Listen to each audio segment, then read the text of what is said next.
Selamat pagi ibu bapak, kakek nenek, dan saudara-saudaraku yang baik. Ketika kita bangun di pagi ini, ada yang tubuhnya sehat, ada juga yang justru masih terbaring sakit. Meskipun demikian, kiranya kita tetap bersyukur kepada Tuhan. Dengan bersyukur itulah kita masih melihat dan merasakan banyak hal yang kita terima dari Allah.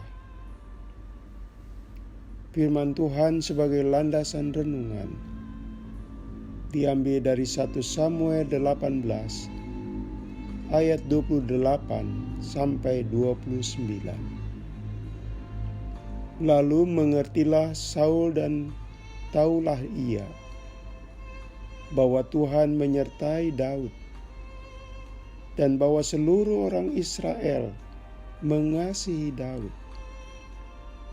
Maka makin takutlah Saul kepada Daud.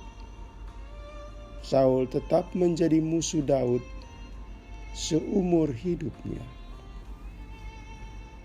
Saudaraku, ada sebuah ironi atau yang tidak semestinya namun terjadi, yakni sama-sama orang yang diurapi Allah,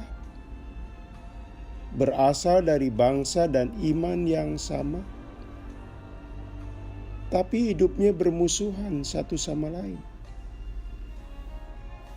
Bahkan permusuhannya berlangsung seumur hidup. Itulah suasana relasi antara Saul dan Daud. Ketidakrukunan mereka berdampak tidak memajukan bangsanya, Israel. Lain halnya relasi antara Raja Hiram dan Raja Salomo. Berbeda bangsa, berlainan iman, namun relasi mereka satu sama lain akur, harmonis. Raja Hiram yang membantu pembangunan bait Allah berdiri. Kayu-kayu yang terbaik kiriman dari negerinya. Malah makanan pun ia bantu buat Salomo. Persahabatan di antara mereka menorehkan kemajuan buat Israel. Itulah ironi. Seharusnya relasi Saul dan Daud mencerminkan persahabatan lebih baik, karena banyak kesamaan yang mendasar. Iman dan kebangsaan yang sama sepatutnya makin mengikatkan lebih erat di antara mereka. Justru malah tidak. Pertanyaannya, mengapa? Salah satu yang mencuat, Saul melihat Daud sebagai ancaman. Di mata Saul, prestasi Daud yang dicintai Allah dan dicintai rakyat akan mendongkel popularitas dan tahtanya. Ia tidak siap ada orang lain di luar dirinya mempunyai kemampuan lebih. Bagi Saul, itu akan menurunkan rasa hormat bangsanya atas dirinya. Oleh karena itu, buat Saul, Daud bukan aset bangsa, bukan pula sahabat untuk bersama-sama bahu-membahu memajukan Israel. Daud adalah bintang baru dan ancaman potensial buat dirinya. Saudaraku, jika cara pandang kita melihat prestasi dan kelebihan orang lain seperti Saul, maka akan melahirkan benih konflik.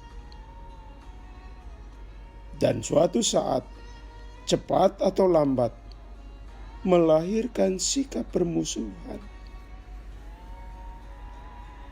Saudara-saudaraku, hidup memang kerap diwarnai konflik dan damai.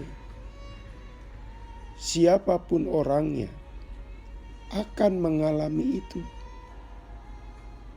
Figur seorang pemimpin agama pun tidak bisa lepas dari itu. Suatu saat kita berkonflik atau bermusuhan dengan orang lain.